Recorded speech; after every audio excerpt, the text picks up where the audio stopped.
क्या मुद्दा लेकर आ रहे हैं पवन सिंह जो काराकाट लोकसभा से वो टाल ठोकेंगे? जो हमारे कलाकार जो जुड़े हुए हैं जिस जिस फील्ड से पवन जी भी आते हैं, अगर ऐसी कोई प्रतिभा हो तो उनके लिए भी हम कुछ चाहेंगे कि कुछ नई चीजें लेकर के आए ताकि उनको भी लाभ मिले। इसके पूर्वत के जो चुनाव जीत के गए थे यहाँ के लोगों ने उनको केंद्रीय मंत्री बना करके भेजा था और शिक्षा मंत्री थे, लेकिन एक नवोदय विद्यालय तक यहाँ नहीं लाया।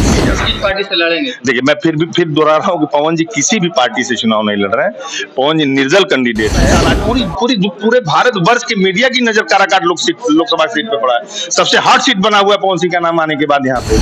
और लोगों को 5 साल का मौका मिला है, वैसे इस बार इस भाई पे भरोसा करके आप लोग मौका दीजिए। इस बार काराकाट को बदलना है, सब लोग ने ठान लिया है और बदलना ही है। बिहार में लोकसभा चुनाव का आगाज हो चुका है और काराकाट से सांसदीय क्षेत्र है जिसमें 2 प्रत्याशी जो हैं वो कुशवाहा है और एक जो है वो भोजपुरी के पावर स्टार पवन सिंह है।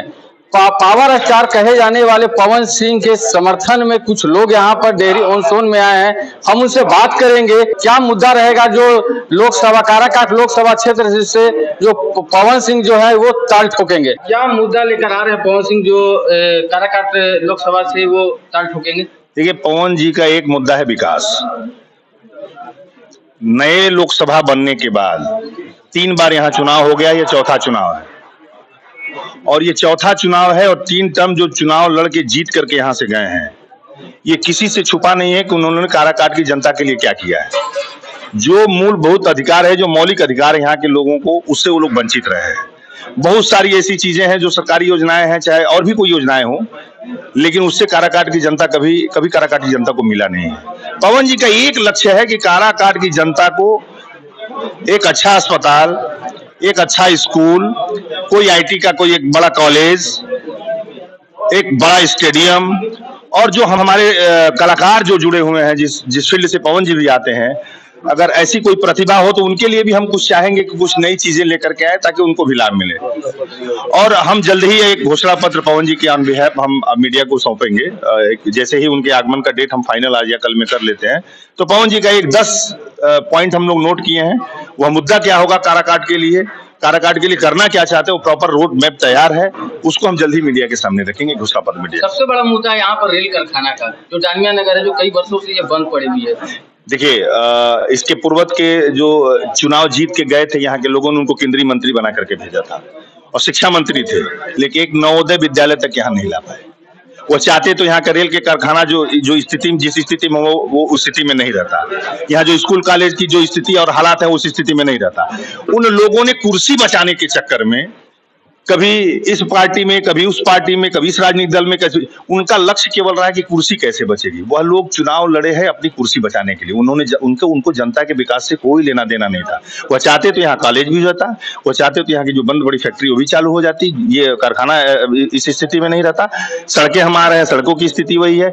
गाँव के लोगों के पास कोई गाँव की कनेक्टिविटी प्रॉपर किसी हाईवे से टच नहीं है। बहुत सारी चीजें जो काराकाट में होनी चाहिए। तो क्या रेल कारखाना खुलने की उम्मीद? बिल्कुल प्रयास करेंगे, बिल्कुल हम प्रयास करेंगे। हम एक डेलीगेशन बनाएंगे, एक सिस्टम बनाएंगे, उसको लेकर के जाएंगे, हम बात करेंगे, उस जो ऊपर बैठे लोग हैं उनसे चर्चा करेंगे, बिल्कुल चर्चा करेंगे, हम प्रयास करेंगे। समर्थन मिल रहा है। ठीक है, मैंने अभी बोला भी, फिर बोल रहा हूँ कि मैं भी 17 साल से राजनीति से जुड़ा हूँ और अपने 17 साल की राजनीतिक जीवन में बहुत सारे कलाकारों को चुनाव लड़ते देखा है, बहुत सारे स्टार को चुनाव लड़ता है, बड़े नेताओं को चुनाव लड़ता है, लेकिन अपने 17 साल की राजनीति में किसी कलाकार के लिए जो अपने घर पे चुनाव लड़ रहा है, अपने परिवार में चुनाव लड़ रहा है, मैंने इस तरह का जन समर्थन कभी किसी कलाकार के लिए नहीं देखा है। जो हुजूम उबला है नौजवानों का, जिस दिन से उन्होंने ट्वीट किया है, वो देखते ही बन रहा है। और ये एक बात बताऊं कि पवन जी इतना इमोशनल हो गए कुछ वीडियो देख करके, और सबसे बड़ी बात बोलूं कि न जात है, न मत है, न मजहब है। यहाँ हर समाज, हर वर्ग, हर जाति के लोग जो प्यार और जो फूल बरसा रहे हैं पवन सिंह पे,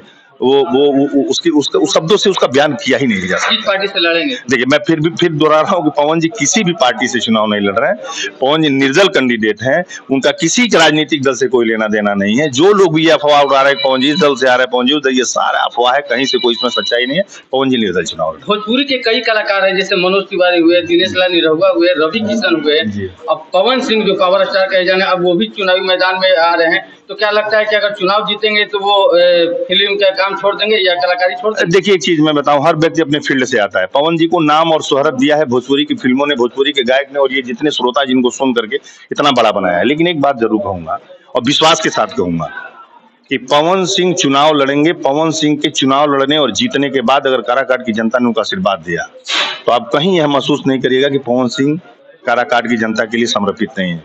काराकाट की जनता के लिए समर्पित रहेंगे। काम है, काम भी करेंगे, मेहनती हैं। 32 साल से सिंगिंग कर रहे हैं, 32 साल से गायन के क्षेत्र में, 10-15 साल से एक्टिंग के क्षेत्र में है।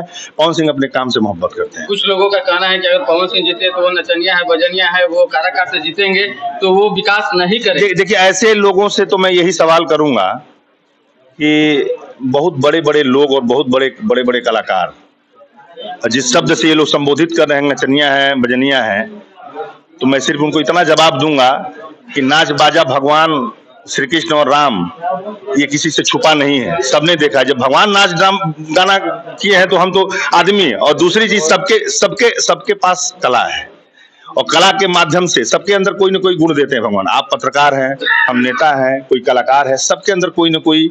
आज इस सदन में कलाकारों की संख्या कम थोड़ी है, सब लोग कलाकार है, सबको जनता ने ही चुन के भेजा है। अब जिन लोगों का नाम लिया है उनको ही जनता ने चुन के ही भेजा है।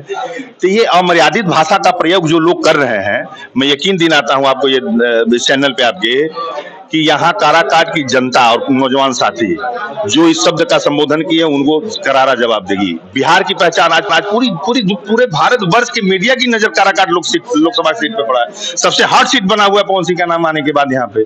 तो काराकाट की जनता समझदार है, वो जानती है। और ऐसे कुछ लोग हैं जिनको पच नहीं रहा है कि पवन सिंह अभी यहाँ आए भी नहीं, नाम आते ही जो फैन फॉलोइंग है पवन सिंह की, जो लोग है चाहने वाले, जो बड़े बुजुर्ग माताएं बहनों का जो आशीर्वाद बरस रहा है, अभी पवन सिंह तो आए नहीं, अभी तो किसी के दरवाजे पे जाके आएंगे, हाथ जोड़ेंगे, पैर पकड़ेंगे, लोगों को अपनी बातें बताएंगे, लोगों को अपनी योजनाएं समझाएंगे, तो क्या माहौल होगा वो तो देखने लायक होगा। और वो नहीं रहेंगे तो उनका भाई रहेगा ना। ये कोई शिकायत का मौका नहीं मिलने वाला है। कोई एक बार जैसे सुना दीजिए, और लोगों को 5 साल का मौका मिला है, वैसे इस बार इस भाई पे भरोसा करके आप लोग मौका दीजिए। काराकाट को बदलने का काम नहीं करेंगे तो फिर जो बोलिएगा वो। चलिए और भाई कोई एक और गाना गाकर सुना दीजिए। कौन सा गाना सुनना चाहेंगे बताइए? पवन सिंह का ही गाना को सुना दीजिए।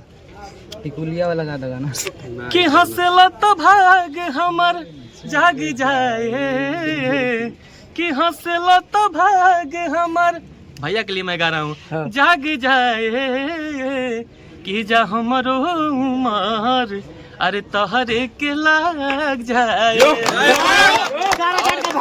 और ये पूरा काराकाट की जनता गाएगा कि जा हमरो उम्र तहरे के लाग जाए। इस बार काराकाट को बदलना है, सब लोग ने ठान लिया है और बदलना ही है। पवन सिंह के ये समर्थन थे। इनका साफ तौर पर कहना है कि पवन सिंह जो है भोजपुरी के पावर स्टार, वो निर्दलीय चुनाव लड़ेंगे।